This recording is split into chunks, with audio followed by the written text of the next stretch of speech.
This day in history, June 30th.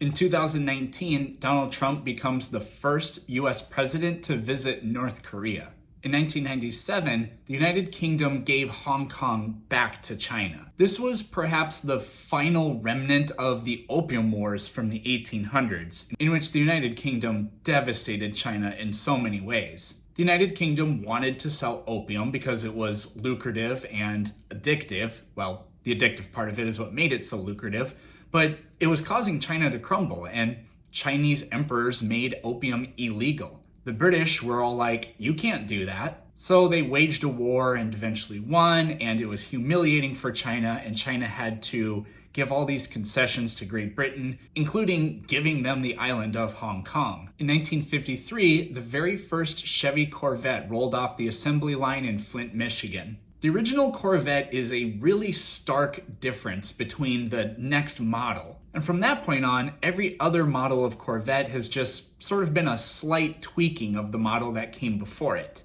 With the new C8 Corvette being mid-engined, it's the most radical departure since the original first-gen and then second-generation Corvettes.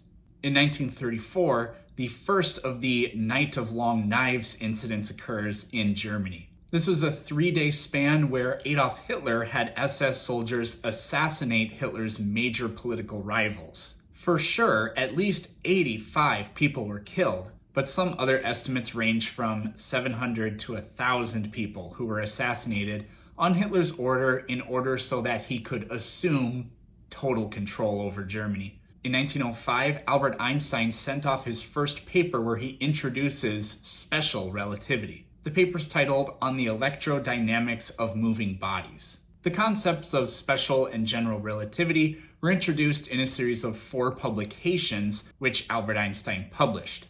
Curiously, Einstein never won a Nobel Prize for relativity. He won it for what's called the photoelectric effect. Einstein really should have won probably somewhere between 6 to 10 Nobel Prizes.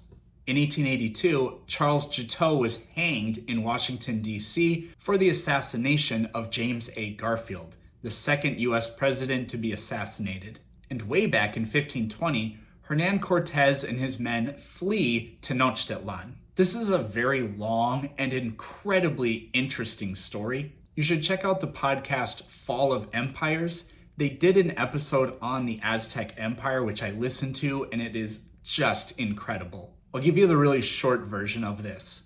Cortez lands in the Yucatan Peninsula area, and he makes his way to Tenochtitlan in 1519. Cortez and his men enter the city with basically no resistance whatsoever. And shortly after that time, they capture Moctezuma II and hold him captive prisoner in the palace. Several months go by where the Spanish are occupying the palace, and Montezuma is giving commands to his people, but he doesn't exactly have control over the situation in reality. Over these long months, the citizens of Tenochtitlan begin to revolt. Multiple attempts to storm and take over the palace by the people are attempted. Eventually, the Spaniards figure they need to get the hell out of Tenochtitlan.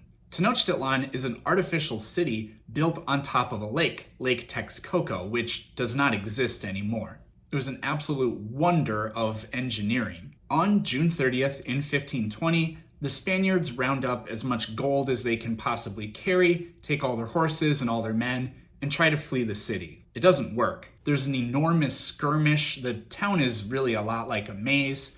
It's kind of like Venice. You have to get around on canoes in a lot of places because, again, it's built on a lake. Many Spaniards drown in their heavy armor. They lose, I think, all of the gold that they were trying to carry. Many of the horses are lost as well. But ultimately, Cortez and many other men do escape, which was rather unfortunate because then several more months later, completely humiliated, enraged, and motivated, Cortez returns and basically completely wipes the existence of the city off of the face of the earth. Oh, and Montezuma was killed in the process as well. We don't know if it was by the Aztecs themselves or if it was by Cortez's men.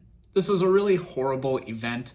The Aztecs, or Triple Alliance, which is more accurate to call them, had an unbelievably rich and diverse and storied history, and they were wonderfully accomplished as well. The wiping out of that civilization is probably the equivalent of the Library of Alexandria being burned down in the New World. And happy birthdays to Mike Tyson and Michael Phelps. That's everything for June 30th. Come back tomorrow to see what happened on July 1st.